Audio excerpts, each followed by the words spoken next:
ఒకప్పుడు పంట చేలల్లో, పల్లె ముంగిళ్లలో, ధాన్యపు రాశుల్లో కిలకిలమంటూ సందడి చేసిన పిచ్చుకలు ఇప్పుడు ఎక్కడ కనిపిస్తున్నాయి? నాడు పల్లెల్లో పిచ్చుకల సందడి కన్నుల పండువగా ఉండేది. ఇంటి ఆవాసాల్లో గూడు కట్టుకుని వాటి కిచకిచలతో పల్లె జీవనాన్ని మరింత ఇనుమడింపచేసేవి. పల్లెవాసులు సైతం వాటి కోసం వరిధాన్యాన్ని ఇంటి గుమ్మానికి కట్టి వాటికి ఆహారాన్ని అందించేవారు. కానీ ఇప్పుడెక్కడ ఆ పిచ్చుకలు? వాటి రాగాలెక్కడ వినిపిస్తున్నాయి? అసలు ఈ తరం పిల్లలు పిచ్చుక అంటే ఏంటో గూగుల్లో వెతుక్కోవలసిన పరిస్థితి. ఎవరిది పాపం? సృష్టి ఈ భూమిపై దేన్నీ కారణం లేకుండా పుట్టించదు. అలాంటివే పిచ్చుకలు కూడా. ఈ చిన్న చిన్న పిచ్చుకలు జీవ వైవిధ్య రక్షణలో ప్రముఖ పాత్ర పోషిస్తున్నాయి. పుష్ప జాతుల పరపరాగ సంపర్కంలో ఎనలేని సహకారాన్ని అందిస్తాయి. పిచ్చుకలు మనిషికి దగ్గరగా ఉంటాయి. చెట్ల మీద కన్నా ఇంటి వసారా చూరుల్లోనే కాపురముంటాయి. దీంతో పాటు రైతన్నలకివి మంచి నేస్తాలు. ఎందుకంటే పిచ్చుకలు పంట చేలల్లోని పురుగుల్ని, కీటకాల్ని తింటాయి. దోమ లార్వాల్ని వాటి పిల్లలకు ఆహారంగా అందిస్తాయి.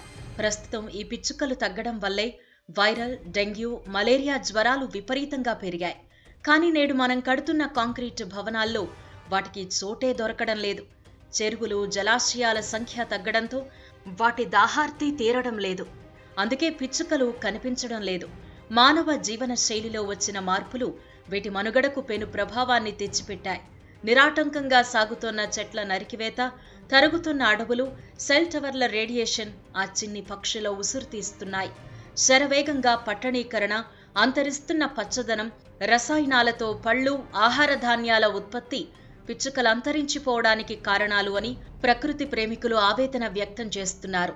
సాంకేతిక అభివృద్ధిలో భాగంగా పెరిగిన కాలుష్యం, ఫోన్ల వాడకంలో భాగంగా పెరిగిన రేడియేషన్ వీటి మనుగడకు ముప్పు వాటిల్లడానికి ప్రధాన కారణాలు. పిచ్చుకలు లేకపోతే ఏమవుతుంది అనే దానికి ఒక ఉదాహరణ చెప్పుకుందాం.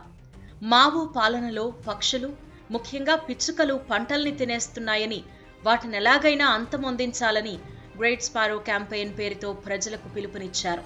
విషపూరిత మందులతో, భీకర శబ్దాలతో, రాళ్లతో వాటిని తరిమి కొట్టారు. దాంతో పిచ్చుకలు చనిపోయాయి. అయితే ఆ ప్రభావం తరువాత కనిపించింది. మిడతల సంఖ్య విపరీతంగా పెరిగింది. అవి పెను తుపానులా పంట పొలాలపై విరుచుకుపడి మొత్తం తినేశాయి. దాంతో తీవ్రమైన కరువు ఏర్పడి కోట్లాది మంది చనిపోయారు. సుమారు 4 నుంచి 7 కోట్ల మంది చనిపోయారు అని అంచనా.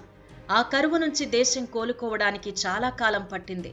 చివరకు తప్పు తెలుసుకుని పొరుగు దేశాల నుంచి పిచ్చుకల్ని దిగుమతి చేసుకోవలసి వచ్చింది చైనాకి. ఈ పరిస్థితి మనకు ఎదురు కాదని చెప్పలేం. అందుకే పిచ్చుకలను కాపాడుకోవడం అనేది మన బాధ్యతలా భావించి వాటిని రక్షించుకోవాలి.